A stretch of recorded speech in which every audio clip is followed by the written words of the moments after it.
Love, life, and lessons from the past. Only at Dear Mags FM with DJ Chin.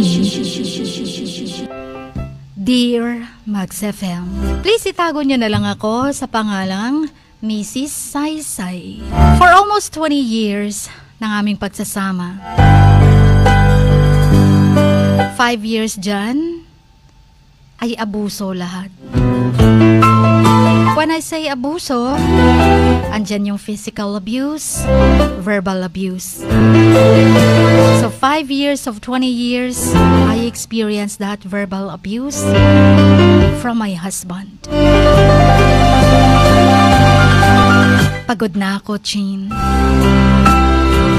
Malungkot at nag-iisa. I have been working on myself for about 15 of those years. Ino-overcome ko yung sariling emosyon ko. Kahit alam ko na kahit mga anak ko at husband ko ay nine-neglect ako emotionally. My husband is a good man. Pero yun lang, walang little capacity or mayroong little capacity for emotional connection. Every now and then, pag nagkikita kami, nag-aaway kami. So we have had countless fights, discussions, argumentations. Walang katapusang pagtatalo. At walang gustong sumuko.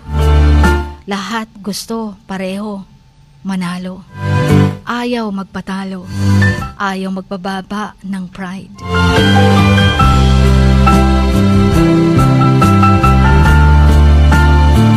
Nung sinasabi ko sa kanya ang lahat ng kailangan naming pag-usapan, nilista ko pa nga kung ano ang kailangan ko mula sa kanya.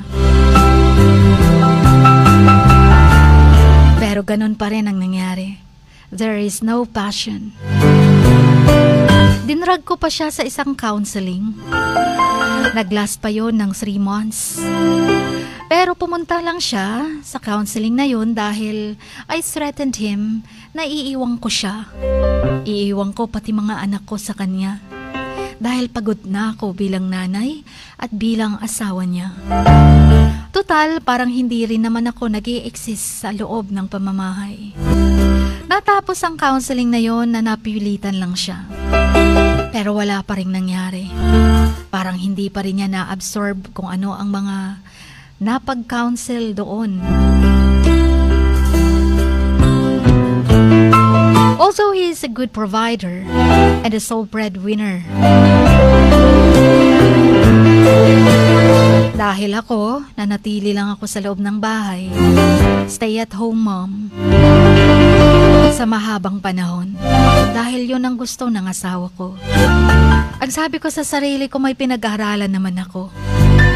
Gusto ko ring magtrabaho. Gusto ko ring ma-apply ang course ko. BS Ed ang course ko, Chin. Pwede ako magturo. Kaso nga lang, nung kinasal ako, gusto ng asawa ko na manatili na lang sa bahay at alagaan ng mga anak ko. So ako, naging totally dependent sa kanya financially. And I'm freaking stuck now. But I threatened to leave him again. Nung minsan ay nasampal niya ako. Ang lalaki kasi, kapag nasukol na sa pagkakamali niya, imbis na mag-sorry, nagigilty, tapos sa'yo ibabaling ang kasalanan. At worst, sasampalin ka pa, sasaktan. I have waited already for 20 years, begged and wept, pleaded. I've done everything. Doing everything I possibly could to make him see na I wanted to be made important naman. Makita niya ako bilang asawa na nirerespeto din. Hindi yung parang tau-tauhan lang sa loob ng bahay. In the last few weeks, I have gotten more and more numb. Naging manhid ako bawat araw. Hanggang parang wala na akong pakiramdam. Hanggang sa ayoko nang galawin niya ako. Ayoko nang makisiping sa kanya. Ni ayoko nang tumabi sa kanya. I don't want intimacy from him. I'm not attracted to him in the least. Wala nang amor. Wala nang kaamor-amor akong nararamdaman para sa kanya. Dahil ganun din naman ang pinaramdam niya sa akin. For 20 years. Especially the last 5 years ng aming pagsasama. But he's so needy and looks for me when I want to be alone. Yung bang iniiwasan ko na siya, pero siya naman ang hanap ng hanap sa akin. Pero yung alam mo na, yun lang naman ang hanap niya. Yung anxiety ko parang abot na hanggang bubong. Araw-araw.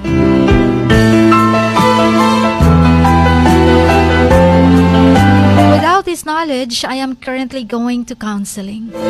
Pinagpatuloy ko ang counseling na yun. Kahit na wala na siya at ayaw nang sumama. And by the way, mga anak ko kasi malalaki na, may mga asawa na. Although maaga silang nagsipagpamilya, may kanya-kanya na rin buhay.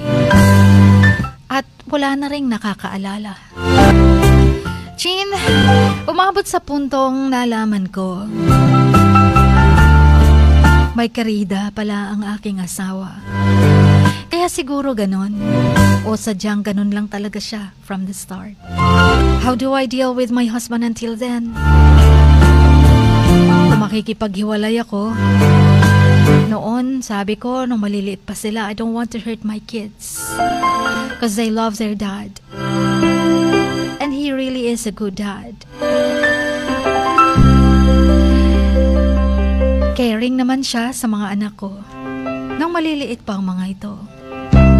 Patient, thoughtful, pero sa akin, hindi. Parang wala ako sa paningin niya. Nagiging visible lang ako kapag kailangan niya sa gabi. Sinubukan kong hiwalayan siya, but he is unwilling to give up on our marriage. What the hell? What the hell do I do with that? Ayaw niya makipaghiwalay pero parang hiwalay na rin naman kami. I'm just in an impossible situation. I don't want to get involved with an emotionally unavailable person. I saw it when we got engaged, and I never should have married him. Sa umpisa pa lang, nakilala ko na siya. Ang dami ng red flags. Pero pinakasalan ko pa rin siya, thinking na magbabago ang lahat.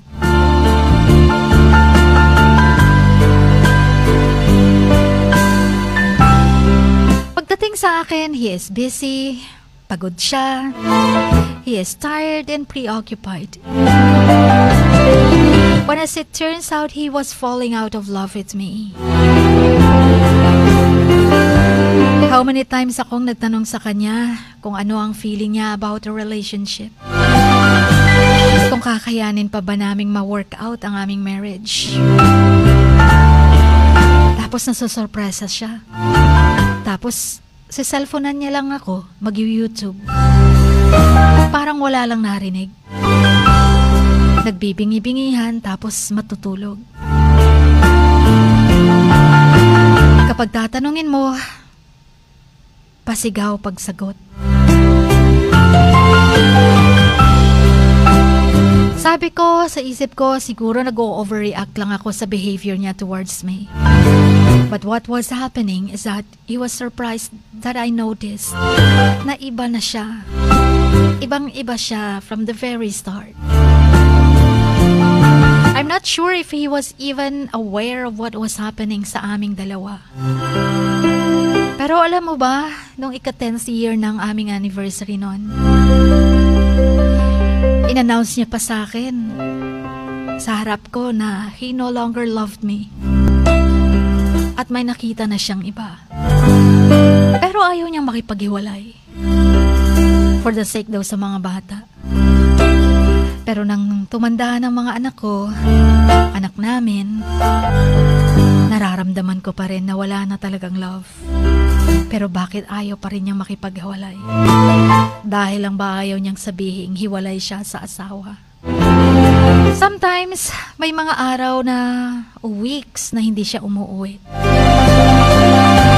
Sometimes, sinasabi niya mahal pa rin naman daw niya ako. But if he loved me, he would not have so easily left me for a few months of flirtation lang. Kasama niya ang babae niya.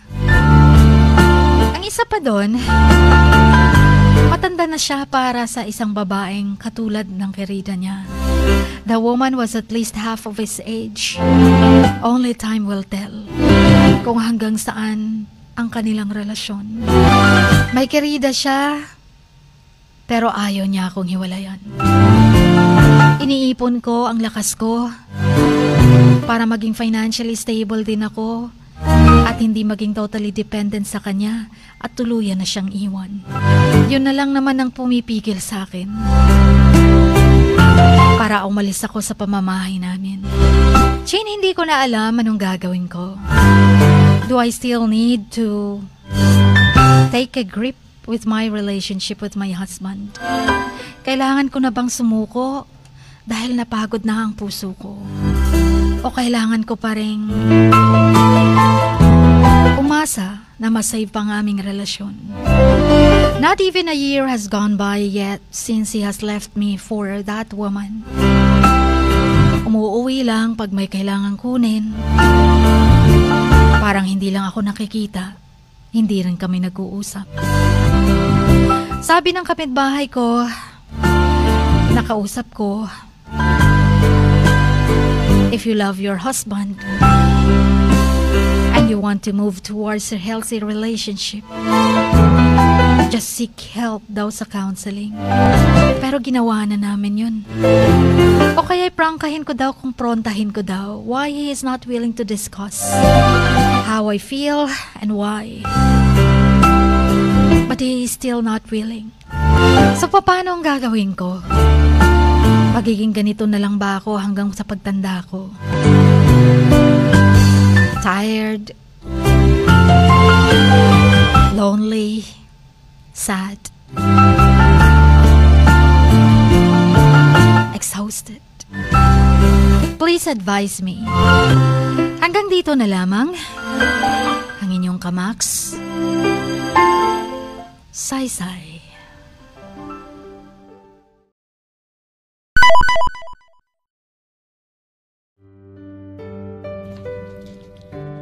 Sa bawat pagluha mo, may nakatagong kwento.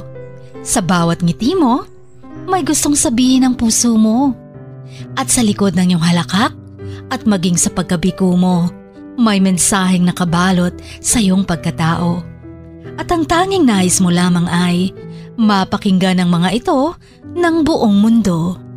Dear Max FM with DJ Chini. Life has got all those twists and turns. Stand up for what you believe in. What lies behind you and what lies in front of you pales in comparison to what lies inside of you. Dear Max FM with DJ Chini. Sabi nga nila, ang pagsusulat kapag masyado mong diniinan hanggang sa susunod na pahina ay nagmamarka. Katulad ng pagmamahal, kapag masyado mong ibinigay ang lahat, yung sakit na gawa ng nakaraan, dala pa rin hanggang kasalukuyan. Dear Max FM, you own your story and you are the author of your own book of life. Don't let others write your script, but let others hear your story and make them inspired. Kaya sumulat na, maging bahagi ng aming programa, Dear Max FM with DJ Chini, tuwing Lunes hanggang Biyernes, 1:00 hanggang 3:00 ng hapon sa Max News FM, Sock Sargent. Love, life, and lessons from the past, only at Dear Max FM with DJ Chini.